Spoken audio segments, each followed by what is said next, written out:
Uh, are you seeing my screen now? Okay. Ladies and gentlemen, we are going to talk about understanding the circular economy, and it's been a concept that has been moving around in circulation quite a bit recently, especially with national governments pushing for economy that is circular. And what I want to do is quickly take you through some of these ideas and then leave you with the other speakers. What we are right now, where are we right now, is this linear economic system where we extract materials, we manufacture products, we distribute and use them, and then we throw them away. This is a very linear system where there is a lot of wastage, not just at the final stage of the product, but throughout the entire life cycle of a product. If you think of a product in terms of its life cycle, everything is linear.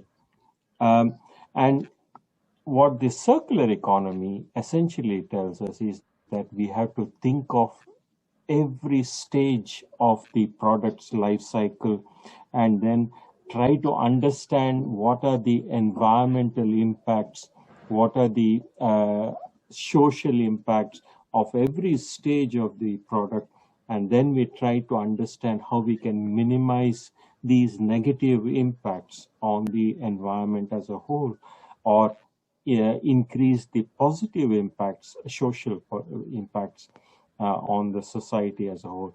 So the circular economy tries to look at the entire life cycle of a product and understands the process and what are the impacts, etc. What are the resources needed? What are the inputs? What are the outputs?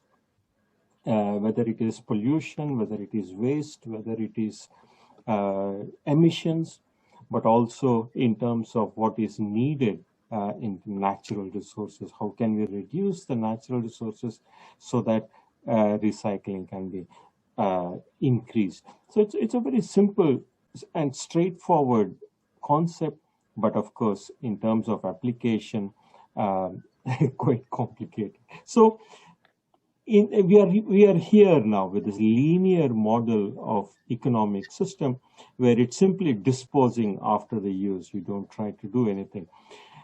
Slowly we are moving towards this recycling system of economy where we try to find secondary uses to the products we use. But eventually we will have to move, or we are moving towards a circular economy where we secure the continual use of resources and extend the lifespan of resources so that our dependence on nature reduces. So that's a very important part. But what is interesting here is how the circular economy brings in environmental issues and social issues into the picture, into the economic picture.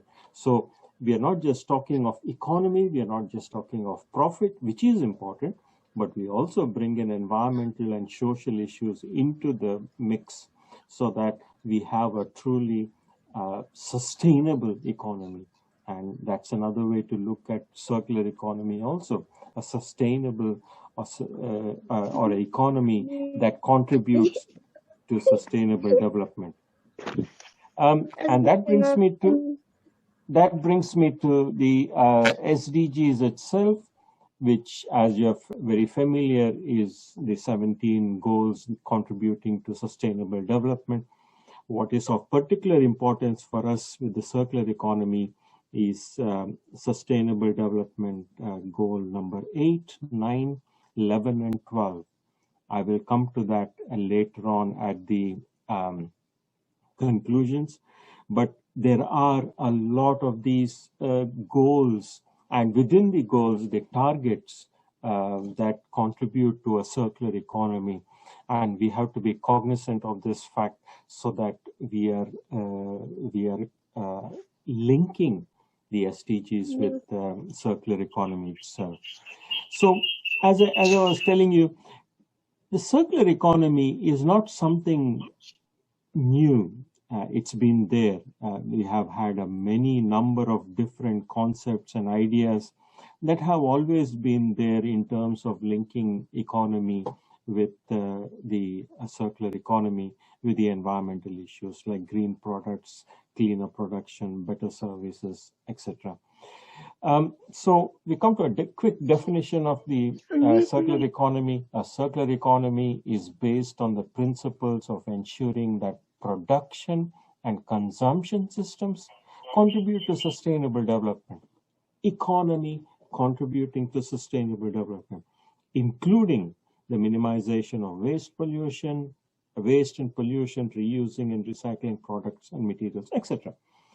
This definition is standard used within the UN and other organizations when it comes to a circular economy. So the circular economy concept itself comes from 3R. We are familiar with the 3Rs: reduce, reuse, recycle. But as the slide shows you, it's more than just 3Rs. There is a whole lot of other concepts already in circulation, already in currency, like sustainable consumption and production, life cycle analysis, etc., that are all amalgamated within this three circular economy concept. And that's something that we need to keep in mind: eco-labeling, green procurement, etc.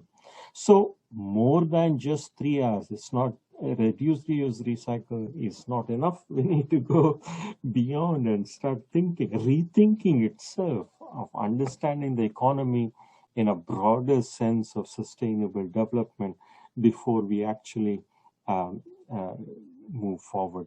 So a number of these strategies also, and these will emerge out of the speakers' presentations: design for environment, preserve and extend the product lifespans, prioritize renewable and reusable resources, use waste as a resource, rethink business models. All these things are some of the strategies that governments, national and local governments, are now using in order to rethink how to set up and activate a circular economy.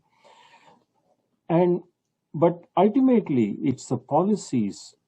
It's the concept of circular economy is fine, but what do we do with it? How do we actually implement? And one of the things that I've been working on recently is this few nexus, where to really understand circular economy, we have to go through these four major resources that we use on a daily basis: food, energy, water, and waste. And where each of these not only help us understand the problems that we are facing right now, but also helps us to focus our attention on where we need to work on when it comes to a circular economy. And food is one of the major sectors, both in terms of food production, but also in terms of food waste. Energy is another major source of action for circular economy, where we strive for efficiency and use more energy, renewable energies. Water, surprisingly, water is a major issues for the circular economy. And of course, waste itself, promoting minimalization in waste generation, etc. Now, what I want to focus on more than anything else is how to operationalize a circular economy. And let me quickly take you through three policy patterns transforming this circular economy concept to a working level. We need three patterns. One is the governance pattern, understanding how policies work from global, national, and local levels. The second is stakeholders. We need governments, we need businesses, we need the civil society to work with us on the stakeholder. And finally, the action itself: governance, education, technology. So these three patterns when it comes, say, for example, how does circular economy policies change from individual all the way to the global? That's the first policy pattern. The second policy pattern is understanding the stakeholders, who are the people working from the local to global, whether it is the governments, whether it's private sector, civil society. And the third policy patterns of action itself, whether it is laws and regulations we need, whether it is educational systems, or whether it is technologies, GET. And that brings me to GET itself. This is a kind of a matrix, and I want to leave you with this. This is a very important matrix where you try to understand what laws, what educational systems, what technologies we need to operationalize a circular economy at the global level, at the national level, at the local level, and what governments, businesses, and civil society has to do. This matrix will helps us understand and conceptualize the who has to do what. This is a major question I always keep in my mind. Who has to do what at which level? Yeah. So this is the GET matrix I want to share with you.